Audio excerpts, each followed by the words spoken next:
Hello everyone. Today, we continue our story about the most notorious crime bosses in China. In recent years, China has taken aggressive steps to crack down on organized crime.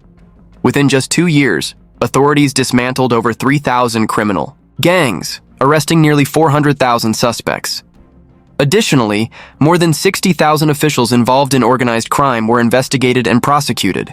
This campaign has had a significant impact on the country's social, political, and economic landscape, creating a safer and more stable environment for its citizens. An 8-part documentary series produced by China Central Television has meticulously documented some of the most infamous criminal cases. Today, we focus on one of them, the case of Chen Huimin's gang in Jiangxi province. This was the largest organized crime case ever busted in Jiangxi since the founding of modern China. Chen Huimin's gang, consisting of over 100 members, wreaked havoc, oppressing the local population. Over 15 years, they committed 97 crimes, leading to the deaths of 6 people, 3 serious injuries, and 17 minor injuries. What's shocking is that despite orchestrating a brutal murder with a firearm, Chen Huimin was only sentenced to 3 years in prison. Even more outrageously, he served just 2 years and 4 months before being released.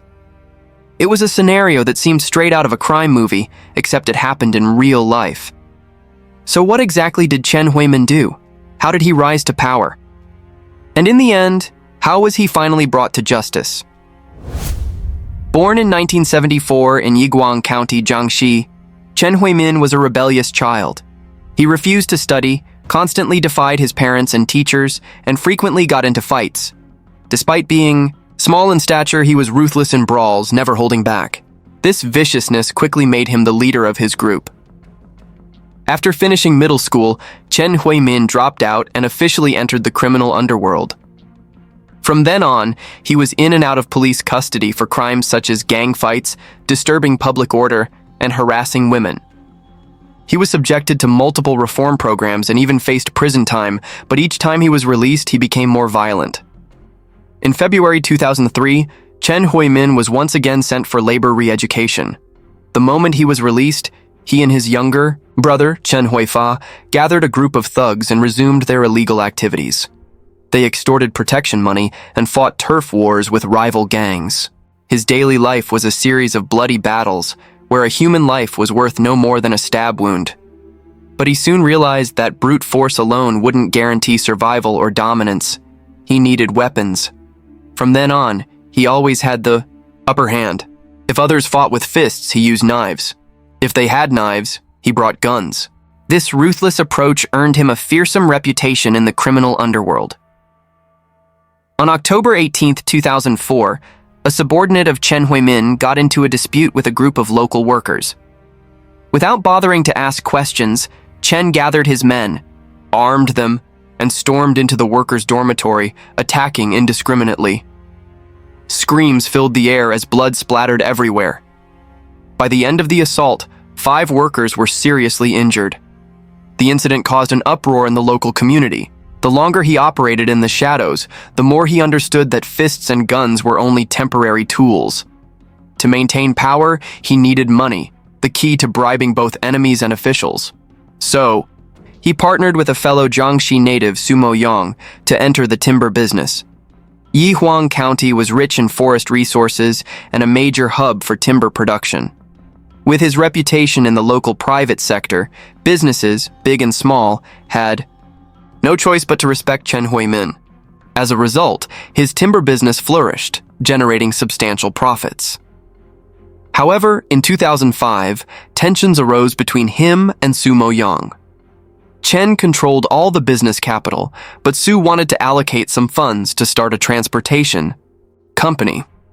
Chen rejected the idea outright, seeing it as unprofitable.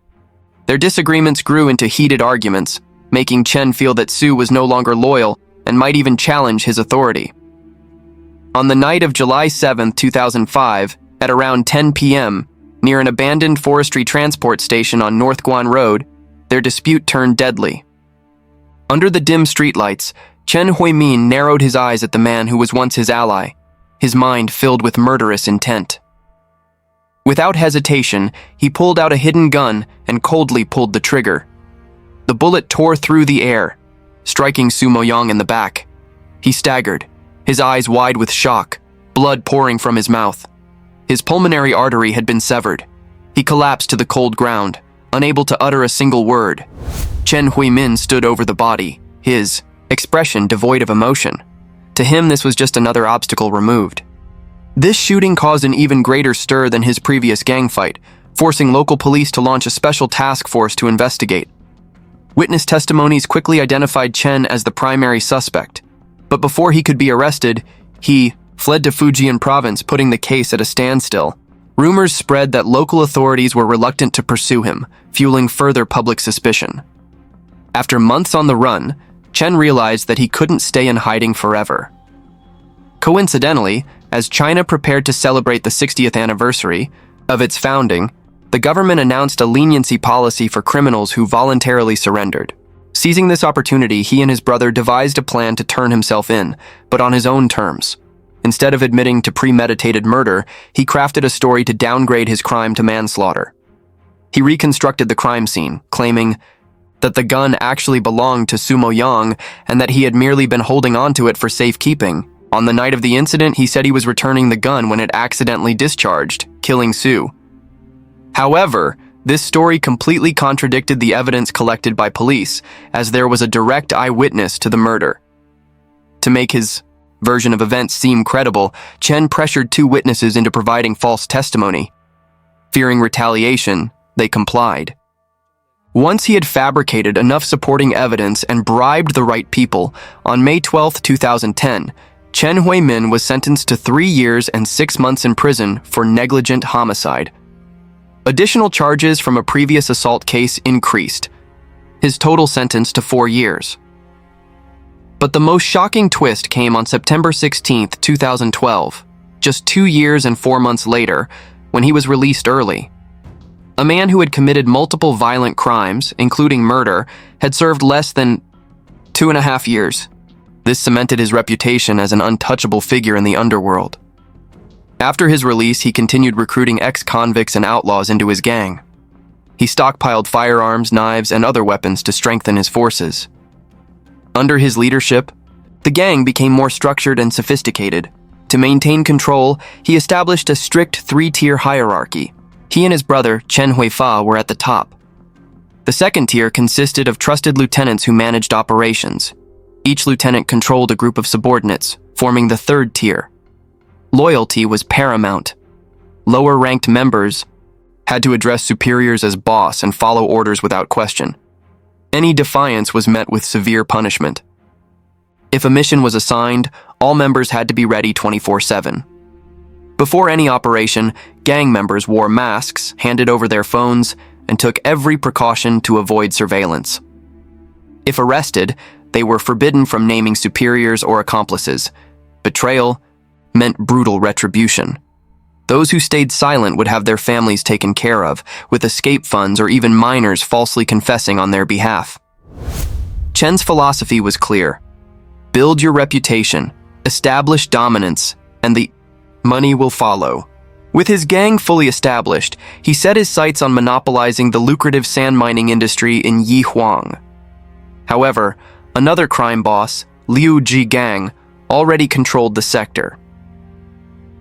On February 5, 2013, Chen sent over 10 masked men, armed with guns and machetes, to Liu's office. But when they arrived, Liu was nowhere to be found. Enraged, Chen took out his fury on Liu's trusted lieutenant, Li Zhang. To send a message, he ordered his men to sever Li's left index finger. However, Liu Zhigang was also a powerful local crime boss, and his lucrative business was not something he would easily let others take away.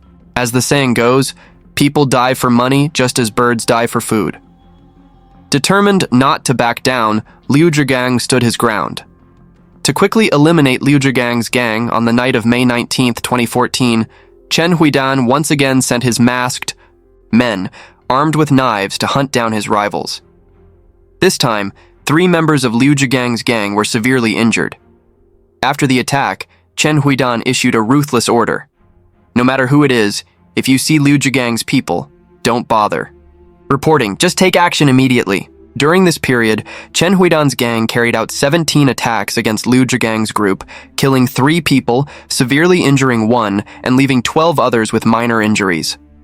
Through violence and intimidation, he seized control of the sand mining industry, amassing nearly 100 million yuan. But Chen Huidan's ambitions didn't stop at sand mining. He extended his influence into the construction industry in Yihuang.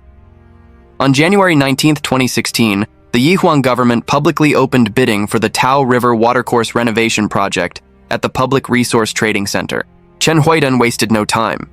Early in the morning, he led his men to the bidding center, armed with knives, openly threatening and assaulting representatives of competing companies. No one dared to resist, and one by one, the businesses were forced to withdraw. As a result, Chen Huidan's gang secured the contract without opposition. Chen Huidan refused to tolerate any competition. In another bidding event, when an out-of-town company boldly challenged him, he flew into a rage. As soon as the bidding ended, he ordered the company's representative to be kidnapped, detained, and brutally beaten before being released. After this violent display, no one dared to challenge his dominance again. His gang monopolized nearly every construction project in Yihuang. If he set his sights on a project, other companies had no chance of competing fairly. Beyond construction, Chen Huidan and his younger brother Chen Huifa also ventured into real estate. When a company from Jiangxi partnered with Chen Huifa on a major development project, they invested 15 million yuan, while Chen Huifa contributed only 2 million. However, as soon as the contract was signed, the Jiangxi company's employees were completely sidelined, replaced by Chen Huifa's people. The project stalled, and their investment became unrecoverable, forcing them to take legal action. Upon hearing this, Chen Huidan retaliated immediately. He sent his men to surround the company, smashing several of their cars. Fearful of his power, the company ultimately gave up, writing off their investment as a loss. By leveraging their criminal influence, the Chen brothers became the underground rulers of Yihuang. Whether in the criminal underworld or within the government, there was nothing they couldn't manipulate.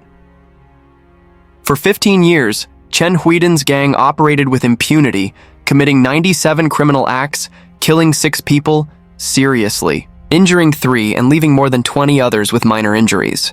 Their reign of terror severely impacted the local economy and society.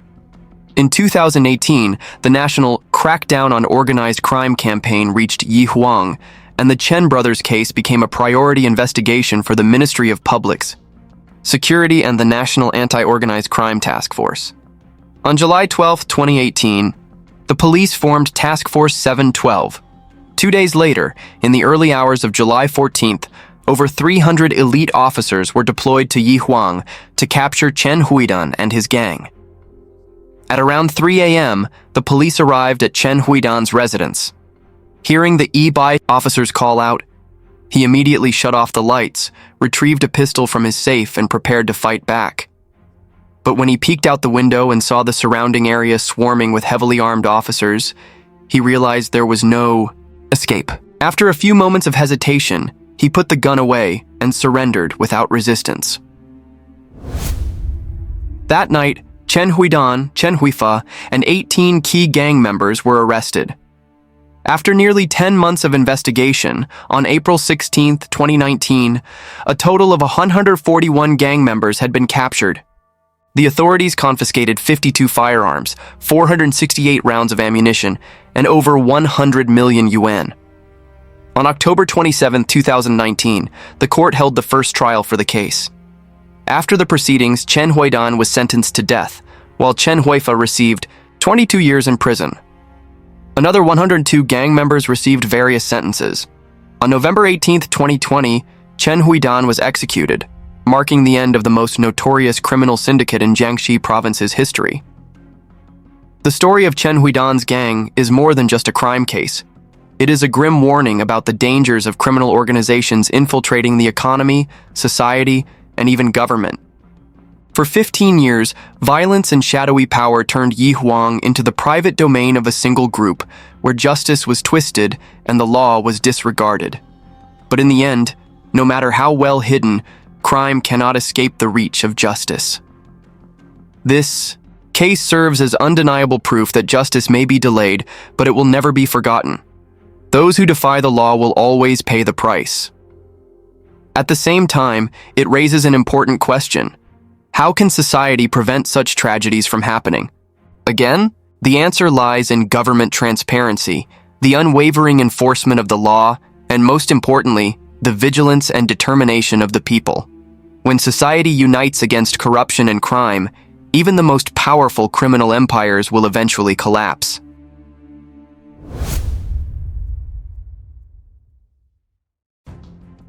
Around 2015, short video live streaming platforms began to grow rapidly, leading to the emergence of numerous social media celebrities.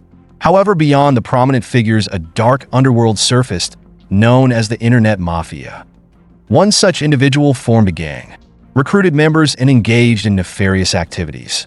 The gang was infamously named the Tuno Family Army, a name that sounded chaotic but lacked any sense of sophistication. On the morning of April 9th, 2018, the police in Jiangxi, Guizhou province, received a report from residents. A recreational venue had been vandalized by dozens of individuals armed with knives and firearms, who also destroyed cars at the scene. By the time police arrived, all suspects had fled. A vehicle on site was severely damaged, with many of its parts destroyed. Additionally, 2 individuals in the car were injured, their faces covered in blood. When interrogated, the 2 injured individuals displayed strange behavior, deliberately avoiding details and refusing to clarify the situation. They insisted it was a minor misunderstanding and not a major issue. Their suspicious behavior aroused the police's doubts, and their story was deemed unreliable.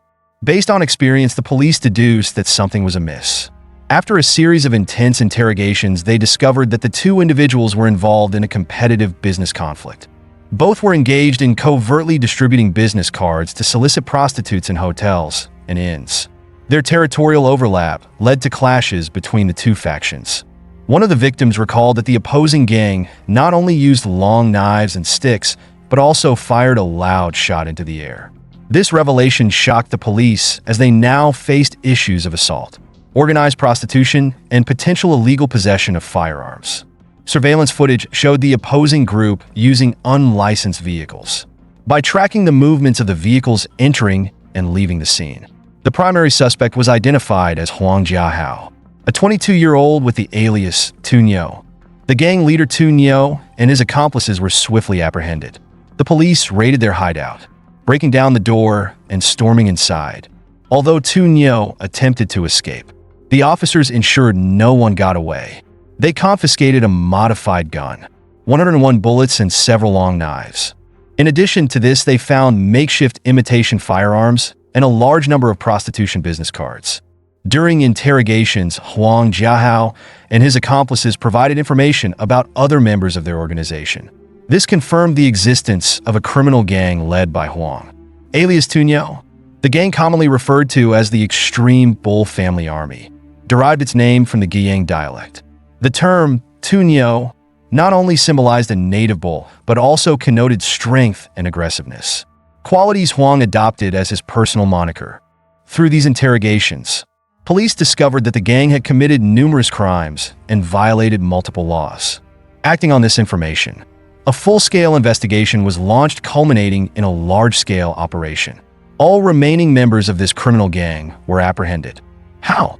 A 22-year-old man from Hubong Village, Shanban Town, Huaxi County, Guiyang Province, has a criminal history. He had been convicted multiple times for armed robbery and was sentenced to 3 years in prison.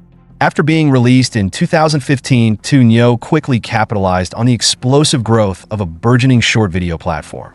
This coincided with the rise of the so-called internet hackers, an underground subculture filled with extreme content about gang wars.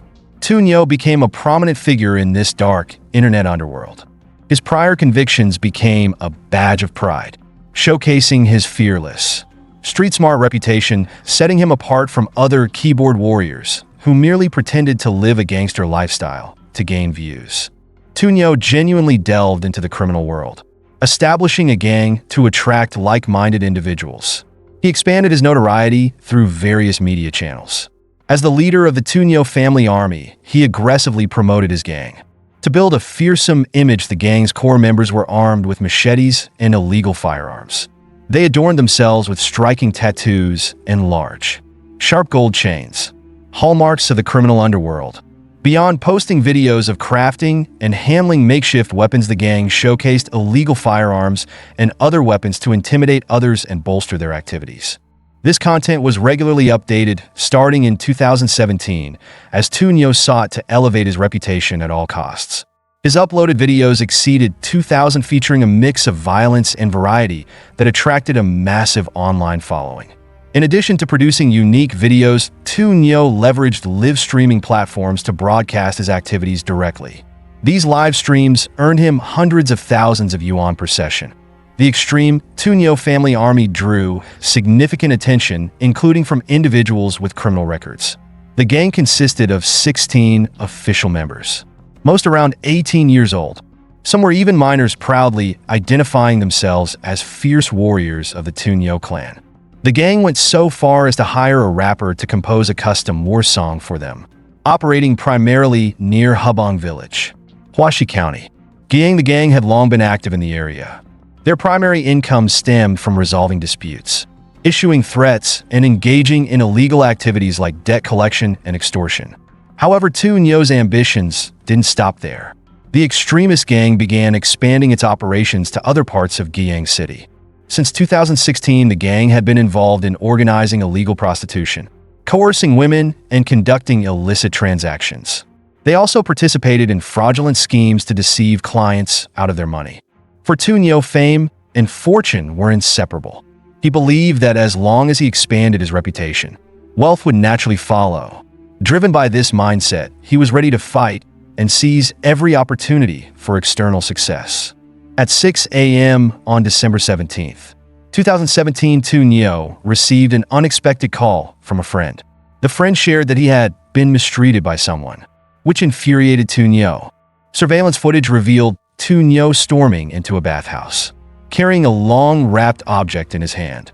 Upon finding his friend, he unwrapped the object to reveal a flintlock gun. Tuno fired 2 consecutive shots, leaving his opponent stunned and unable to resist the robbery. Afterward, he assaulted staff members and strutted out with a self-satisfied air like a victor. The next major incident occurred on September 5th and 6th, 2017, when the Tuno family army invaded the restaurant district near a university. The gang sought to extort protection fees and establish control over the area. Any establishment that refused to cooperate faced severe consequences. During peak dining hours, Tuno gathered dozens of gang members to occupy restaurants. They took up all available seats, with each person monopolizing an entire table, leaving customers unable to find seating or dine.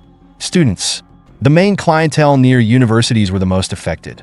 This scene of gang members forming groups, chanting slogans and driving patrons away, left both residents and restaurant owners in shock and fear. The gang's actions were so intimidating that ordinary people, including students, avoided the area altogether. As a result, no one dared to visit the affected establishments, causing significant financial losses for the owners. Tuno took pride in his actions and decided to upload this content to social media.